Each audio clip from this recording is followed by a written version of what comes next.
On this episode, our balls react to snowstorms, realistically. All of them? Both of them. Is that what you were asking? Or I all the just, balls in the world? I just wanted to see what you would say to that. Yeah, that was good. My two balls react. All of One our of them's balls? stubborn, though. One of them is like, one of them shrivels up, and the other one just is like, hell no, I'm staying down here. Yeah. Swing low, sweet chariot. You may want to see a doctor. Welcome to Save Every Universe. My name is Alec Garcia. I am a stereotypical Irish drunkard in the Wild West. You're supposed to do a video game character, not your actual identity.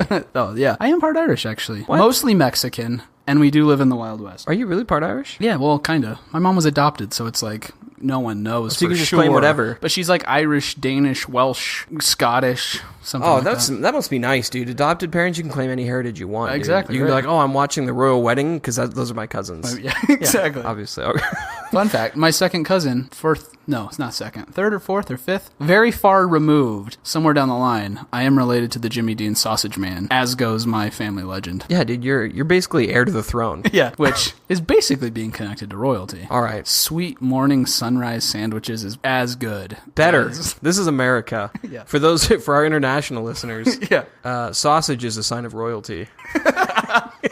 In America. Balls and sausage right out of the gate. This is a good episode. This is a Wild West already. episode. My name's Robbie. I'm a pilot, I'm a driver, and I'm a flyer. I got swagger, I got charm, and I always shoot first. Everything's fine here. How are you? That's a good one. Yeah. Well crafted, sir. Did you Thank steal that? Steal it? Yeah. No, that's me. That's who I am. Oh, okay. What do you mean, did I steal it? Did you steal the phrasing? Because last time I really complimented you on your introduction. I was like, that sounds great. Well done. You were like, yeah, half of it's the character description out of the thing or something What? like that. No, I didn't do that. You cited it technically later. You didn't steal it, but No, I didn't. Pikachu. It was the Pikachu one. You were like, was yeah, because Pikachu? you were Pikachu. Oh, the Pokédex. Oh, yeah, that was a while ago. Yeah, that wasn't a direct is this one of those quote. No, situations? this is Okay. not one of those situations. Well crafted then, sir. Yeah, thank you. Yeah. I Who were mean, you it's last- who I am. It's just my identity, but thanks. Who were you last week? I was Metal Mario. Yeah, and no you got shit, your ass you all were- chapped about it. It was like the biggest softball lob ever. Well, what's wrong with being Metal Mario? No, nothing's We wrong. can't with all be obscure indie game characters. Well, Besides, you were Laura Croft before you even say, and that was rather on the nose, don't you think? I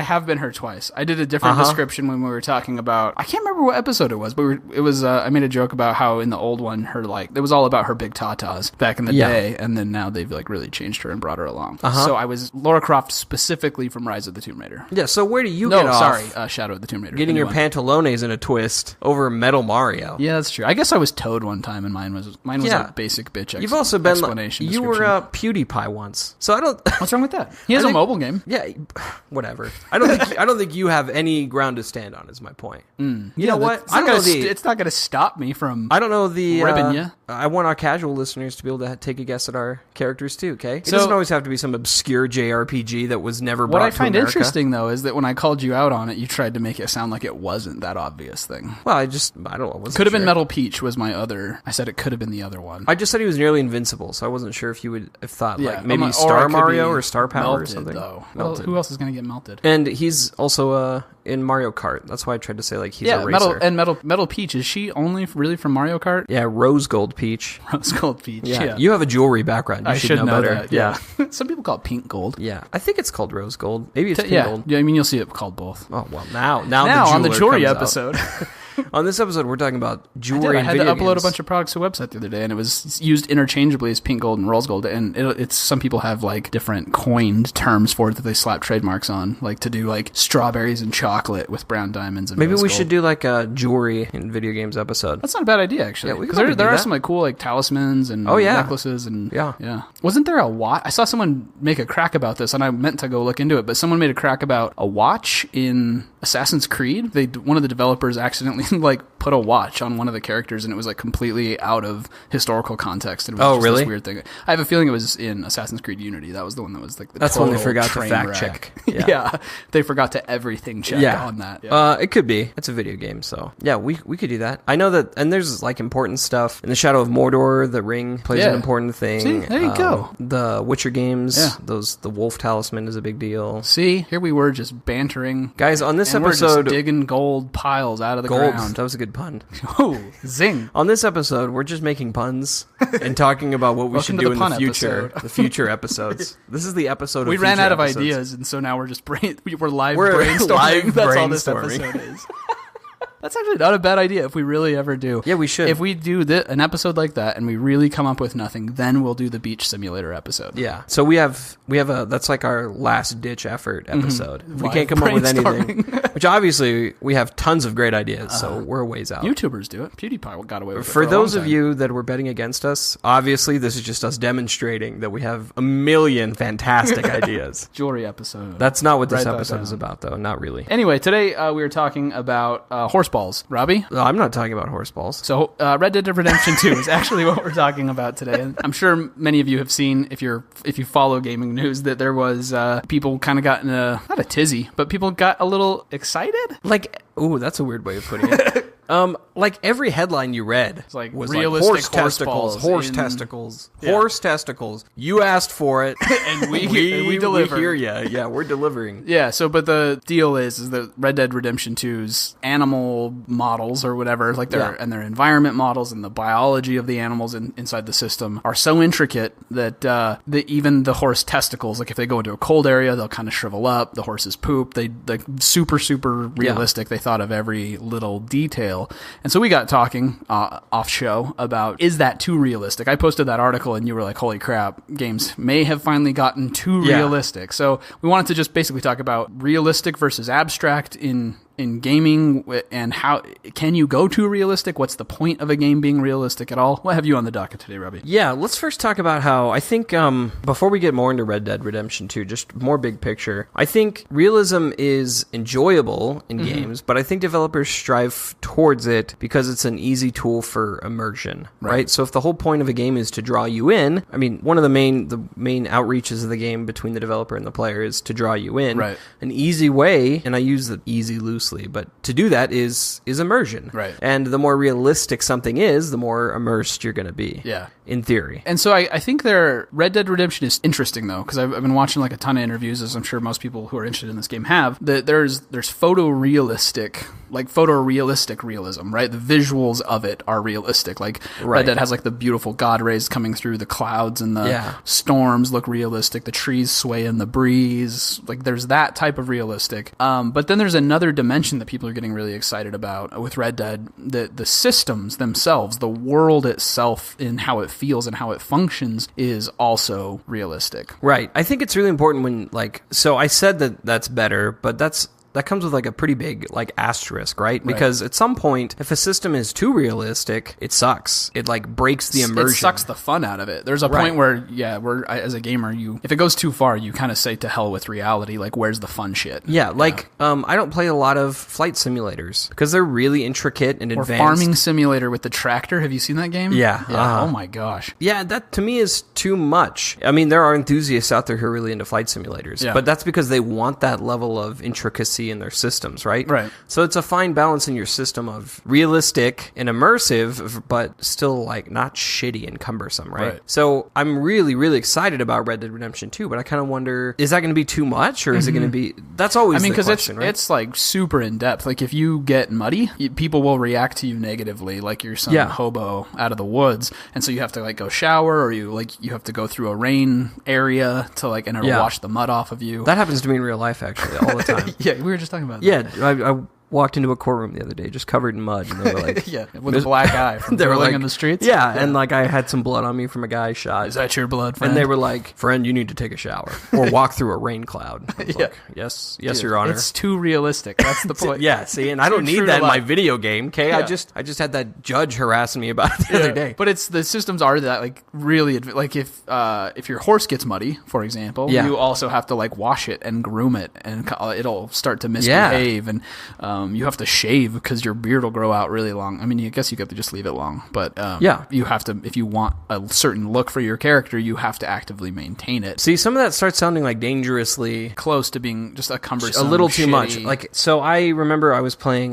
Grand Theft Auto 4. I never got through the story in 5. I like only played GTA Online. Oh, that's right. Yeah. I mean, I don't know whether it was good or bad. I never got to it. I was always running around online. And in GTA 4, it was like real life. Friends wanted to call you and hang out with you and be with with you. Right. And I was like, shut up, stop. I couldn't stand my phone. Nico, it's your cousin. Yeah, that's right. Yeah, I just, oh my No, God. you dipshit. I don't want to help you again. Up. I'm not going to help you. Yeah. The mobster, they can kill you for all I care. Yeah. And good riddance. Like, it got too much. Yeah. And it was like, well, if you want to maintain relationships, I don't. And if I had friends like this in real life, this is why I don't have friends in real life. Right. Except for you. Uh-huh. And we started a podcast. Yeah. I'm bound by a deep It's secret too much. is the only reason we're still friends. Even when I remember playing like Sims 2, and I spent like a 4-hour session cleaning my house and paying bills. Even Sim City back in the day. I remember being like, these natural disasters are bullshit, and turning them off because I just wanted to like build. I liked the experience of building my empire and managing the resources, but bad things happening to my city was like too much. I couldn't handle that much realistic. Really? I enjoyed the opposite. Oh, really? I pretty much enjoyed like always fighting the inevitable and watching how my people were going to die. A terrible, horrible death. There was a way to call in a UFO or something like that, or, I think or it would just Godzilla randomly could attack show or something. Up. Yeah, it was great. Yeah, I was always fighting inevitability. Sometimes I would turn it on after because I wanted to like have the experience of cleaning it up, but I wanted it to be controlled. I didn't want to be like surprised by some shit coming out of nowhere okay with while I was in the middle of on my terms. on my terms. Yeah. Somebody needs to invent a weather machine for people like me. No, probably not, actually. Oh, yeah, okay. No, that, you know what? That makes sense. I think the opposite is true. Yeah, that's probably true. So, yeah, that's crazy to me that you're going to have to shave your beard. I already, get annoyed by shaving and grooming my beard in real life. Yeah. Do I want to play a game where I'm grooming my beard? So I did see some interviews or people who, because they invited a ton of people to like go to the Rockstar headquarters and play it. Yeah. And they're saying it's not cumbersome, that it just contributes to like the richness of the world and all that kind of stuff, that it still does feel true to Right. Red Dead Redemption. I feel like Rockstar, to me, has always done something in their games that was uncomfortably realistic, and it was that discomfort that drew me in. Like, even in Bully and stuff, there's just things that are happening in the game that are almost too real, and you're like, oh, whoa, I guess that is what would really happen. Right. And they walk this really fine line of like... Are you talking about in how it's delivered through the systems or the content? A little of both. Yeah. Like both. Yeah. There's just aspects where you're like, would my character really do that? Or would people really react that way? Right. Even in like the open world stuff. I don't know. It's always caused like a level of discomfort, but not enough to stop me from playing. Yes. You know what I mean? And there's a name for that, right? Where I can't remember. I think it might be something else, but it's similar. I can't remember, like the gap of some shit or something. The Uncanny Valley? Yeah, it's kind of like that. It's not the same thing. It's kind of like the Uncanny Valley. But where it's like, it's realistic enough that it is like a little bit unsettling. Yeah. It kind of seems like that's where Red Dead is going. When people were describing how complex the systems are in this world, it seems like there's like some AI under the hood, not just like, oh, the AI of that enemy is good, but like some like next level, creepy level AI shit. Logic rules. That's like making all of this function together. When I heard it, it made me nervous the same way when I read an AI article like in a magazine or something like that. That sounds like futuristic crazy shit. Yeah. I think there's going to be some discomfort for me. Right. But to like, what's cool, I think Rockstar it's always kind of done that, don't you think? Yeah, I do, and I think it's really cool because they got so much mileage out of GTA 5, and they just like printed money with GTA 5 Online. Yeah. Made a ton of money. I think it's cool that they're taking all of that and they're putting that into really next level game systems. That's the only way it's going to go forward, is companies like that really investing a shitload of money into tech. Yeah, I think it's interesting because by them putting it in Red Dead Redemption Online, they're maybe dividing their own player base. Mm-hmm. So it's still kind of risky, right? Because what was it, in July? From people, because you only, like you're saying, like you only play GTA 5 Online. Is that what you mean? Well, yeah. People only do that and not play the core game? Or no, what? I don't mean that. I mean like, so they're going to stop playing GTA 5 Online. Oh, right. And possibly go to Red Dead Redemption 2. Yeah. Is that good? I guess they're still making money. I think there are people who will stay just because they like the setting, you know, and maybe they don't want the experience of having to shave and having to skin things and all that Wild Westy stuff. They still want to just drive around and shoot shit. Yeah. You're not going to have a Corvette and a rocket launcher. And right. But on the other side of it, though, I mean, I'm sure there will be people that continue to play it, and like that thing is well paid for, and it's just going to keep making money, and they have the money to keep people on staff to service it and come out with little extra content here and there. But there's a life cycle to games, right? And the last one is basically just milk it. Yeah. And so I have a feeling there will be a milking it period of GTA 5 as it slowly dwindles out and people migrate over to Red Dead 2. and I imagine they're planning for that. Yeah. So anyway, back to the realism aspect. I will say that I've never not given a game a chance because it was too realistic. Even now, when I'm playing Spider-Man, I still have moments when I'm like coming from a high height where I pucker. Like, I'm scared of heights in real life, and like, even though I know I'm fine, my brain still does a little bit of like a lurch of like, we should not be going this fast. Like, I can't turn it off. There's like this part of my brain that screams at me. I think in the same way, like, it really makes me intrigued on what Red Dead Redemption 2 is going to do. So some of the stuff I wrote down that they do, one of the things I saw was inventory management. Right. So like when you're hunting, you've got your this horse. I actually like, And you've got two holsters for your long arms, and you can put it like a carcass, like a deer or something that you hunted on, and that's it. And you can't like load up an arsenal. You have to choose what guns you're carrying, where you're putting them. Right. And if you load up a carcass, you can't run on your horse anymore. Like, it slows you down. There's like tactical reasons. And if you like leave your rifle on your horse and you have your 6-shooter on your hip or whatever, get off your horse to go explore something, and you get jumped, or you get into a tiff and you want your rifle, it's on your horse. There's not just, you can't just pull shit out of thin air. You can't press triangle and just go to your menu, summon or it. Harry Potter go to a weapons wheel and select from 12 weapons. Or I have mixed feelings about that, because like one of the things I love doing in an open world game is like, if I go out to hunt, let's imagine something like Breath of the Wild. You're like, oh, I'm just going to go to that thing. And while you're on the way to that one thing, you see a second thing. You're like, well, I'm going to check out that second thing. And it turns into this like 3-hour thing of exploring, right? You're going to have to choose. If you're like on a hunt and then there's some like chase, you're either going to have to dump the carcass if you can. Or I think you can. You can either dump the carcass and do the chase, or just ignore it and go back to your hunt, which is, I guess, realistic. The comparison to Breath of the Wild is good, I think, because the getting sidetracked and having to choose which objective you're following and all that. That was one of the things I loved about Breath of the Wild was, first of all, anywhere you went, there was like something there that had meaning and stuff. And it sounds like Red Dead is doing exactly that. But that was one of my great joys of it, was just finding something along the way that you had no idea, and you just get lost in it. And that emergent, it sounds like they're going to take what I loved about Breath of the Wild, and it's just going to be like on a whole different level set in the Wild West. Right. Well, now I'm excited about that. Yeah. But what I'm nervous about is like, so then I'm going to have to abandon, what if I hunted that thing for like a while? I'm going to have to choose whether or not like I want to keep the carcass or start all over again based on, like, it's basically the exact opposite of what's going on in Spider-Man. Right. In Spider-Man, I'm like, oh, there's a crime. I'm going to fight that crime on my way to the objective. I'm no worse for wear. I can still do my objective just fine. Whatever. But in this, it's going to be like, no, you got to choose. Everything influences everything in the world so much that if you miss that other thing, it's gone or whatever. I mean, I like that. I think that part of cool, it, but it's scary too. I can't think of another game for you. So and the inventory thing I really like, because I know this drives you nuts when you look at my inventory in Destiny. Like, you have like this arsenal of weapons and armor that you switch out. I'm ready for any situation. I have like, my armor is neat and clean. One set, that's what I'm wearing.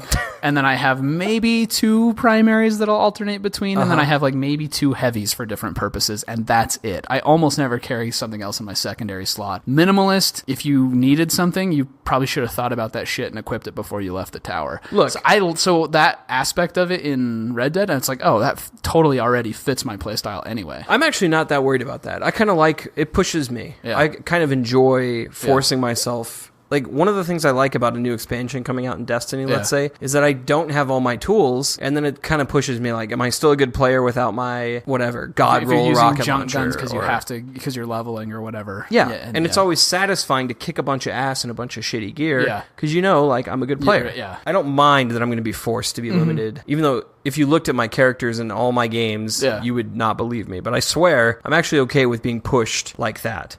It makes me, a lot more picky, and I'm fine with that. It's more the like, oh man, I can't run, or I'm just curious how it's going to play out. I'm not saying I'm not going to do it. Well, anyone who's a fan of Westerns or whatever, though, I mean, we live in the West. Like, I have family that herded sheep at one time in the wild high desert and shit.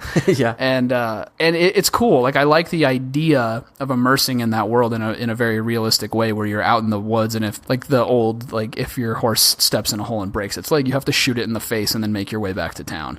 Like, those types, like, that is an integral part of Wild West spirit, and Red Dead 1 didn't really capture that. It had beautiful settings, interesting characters, it was great open world, but it looks like they're actually going to make this feel like you have to make choices in the Wild West, which I think is great. That type of realism I'm on board with. So another thing I'm actually really excited about with Red Dead 2 is how deep this interactivity goes is pretty exciting, right? Yeah. And I gotta say, when you're playing an open world game, and let's say immersion gives you these tools, a developer gives you these tools and how you interact with the world, and when that pays off, it really deepens the immersion and makes things more realistic, right? Because it plays out the way you think it would, or has a way that like is logical to your brain. Mm-hmm. Like, for example, in Breath of the Wild, there's something and you go, I think that's metallic, and you use your magnet on it and it works. And so you're like, think something should work, and it does. Yeah. And the only word you can use to describe that is delightful. It is just a delightful feeling to be like, yes, it worked. Like physics are happening the way I think they should. Whether or not you're right, the developer thinks that that's how you're going to think and predicted that and preempted that. Right. I'm really excited to see how this plays out, because I think things are going to happen in Red Dead Redemption 2 that even when it defies what you think was going to happen, you still go, oh yeah, that makes sense. Like, and you kind of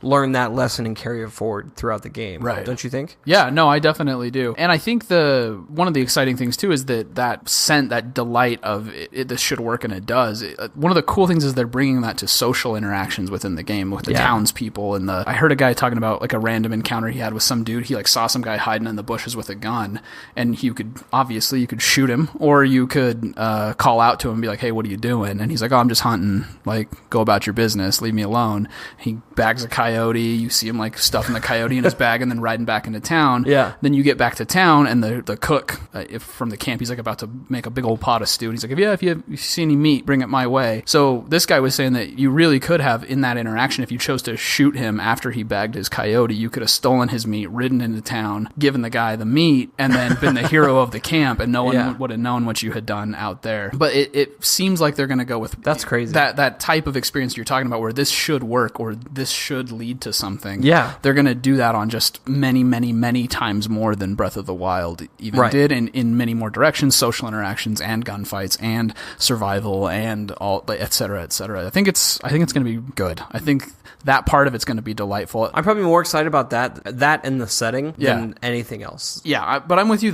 It's just it can't be too cumbersome. But Rockstar typically doesn't do that. They're not going to make this even though it seems that way when they describe some of this stuff. Yeah. I don't think they're the type of company that would make it a really over the top, just drudgery simulator. Ooh, well, I mean, LA Noire was, to me, a little close. I love that. It got a little close to that. It did a little bit. I got even to I really pushed hard because I was so excited about it. It was just too much. Everything you just said, it was too much drudgery, and it was just like you had to really go methodically through the different clues in the interviews, even when it seemed like you knew what to do. And I felt like in that case, I actually felt like often with the interviews, things that I thought should work out didn't, and I felt like I was intentionally being deceived by the developers, not by my instinct, which was frustrating to me. Right. They'd be like, "Oh, well, he was actually lying all along." I don't know. I feel like they did a lot of red herrings, more than to me. But it was it wasn't like an effective twist. It was more of this. It was too transparent. You could see the bullshit happening behind. That's an interesting point. You could see the gears turning behind the curtain, sort of thing. Yeah, and it kind of it ruins the immersion. It ruins the experience. So isn't there there's a big twist in there, and there's almost nothing you can do to change it, right? Right. And that felt kind of like betrayal. They act like you lose your wife or something. But they lead you to believe well, if you got the right guy and all this matters, and then it kind of didn't. Yeah. And I think that was you didn't actually have any choice in the matter and that kind of thing. And I spent so much painstaking time reading people's expressions and finding the clues, and in the end it kind of felt like it didn't matter. Right. So that to me was overly cumbersome and did not work out the way I felt like it should, and is a good example to me of that system breaking. Yeah. I don't think that's going to happen here. No, I don't think so. But it's important to know that it was Rockstar. Yeah, that's true. That's fair. I'm a little bit scared. Not to me, everything they've done is not gold. Yeah. Even though I've enjoyed them as a developer, and I loved Red Dead Redemption 1. Loved it. Well, I loved Vice City, but I like GTA 4. I didn't play 5. I'm not a hardcore Rockstar fanboy by any means. I loved Red Dead 1 though. Yeah. And part of that is the setting. Like there are no other Western games that really make you feel like it's a Western. Yeah. We talked about that on our genre episode, I think. Right. Yeah. That like we could think of Red Dead and we were having trouble coming There's not a lot with of games that are Westerns. No. Yeah, I think I'm excited to see it. Red Dead Redemption was probably my favorite Rockstar game. Yeah, I would agree with that. Even though I've enjoyed the GTAs, but none of them captured like Red Dead. Well, do we want to talk about when it goes too far? Like, so Diego mentioned on our last episode that when he comes home, he doesn't want to play something gritty and realistic. That's why he likes Fortnite. And clearly, it's not hurting it's not hurting Epic Games at all. So, do you think that there's too much focus on realism in some games, or do you think it's enough of a balance? One of the comments from I think it was someone from IGN who like went and played the game, and then it was on their podcast, and he was saying that it was hard to get out of. Like, it was a hard world. Once you're in, it's a hard world to pull out of. There's no like, oh, now's a good stopping point. You're like so in it, it becomes difficult to walk away from it. So I could see. I think that is a good point. I think there are people. And then on the other hand, though, Jimmy, your brother who's been on previous episodes, he talked about in our VR episode, he's like, if I could just disappear into that digital world and never come out, I'd do that. Yeah. He probably feels a little differently now that he has a child, but yep. Probably. Maybe. Congratulations. Yeah. Congratulations. But I think you do get those two people like Diego who they're gamers and they love to play, but they want to be able to play it, pick it up, put it down quickly, jump into a match. And then there's people who really want to just get sucked into a world and disappear for hours or days and get lost in that place. Yeah. So I guess I think those are two different types of gamers. I think that's true. And I think on that, like, because of that, you're never going to see all games being realistic. Yeah. I mean, Nintendo's a good example of being shiny, cool, awesome graphics, looks great, but is intentionally shying away from realism. I thought it was really funny in like Mario Odyssey, you interact with humans that are not like Mario at all. He's like short and still built like Mario, and then there's other humans. Right, and I was like, what the hell is going on? It was weird to see humans in Mario They didn't Odyssey. Explain it either. Yeah. They were just like, obviously. The city world. I had seen that in the trailers, but I thought they were going to explain it as their special race. Or, right. No.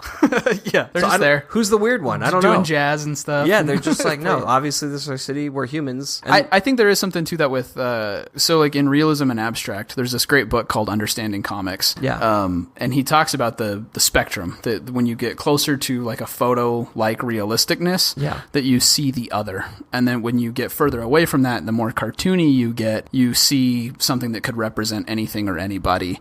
And you start to be able to fill up that character with yourself, and then you get into the bubblegummy bright colors and features that are mass appeal for children and those kinds of things. So obviously Rockstar doesn't have any problems with appealing to a lot of gamers.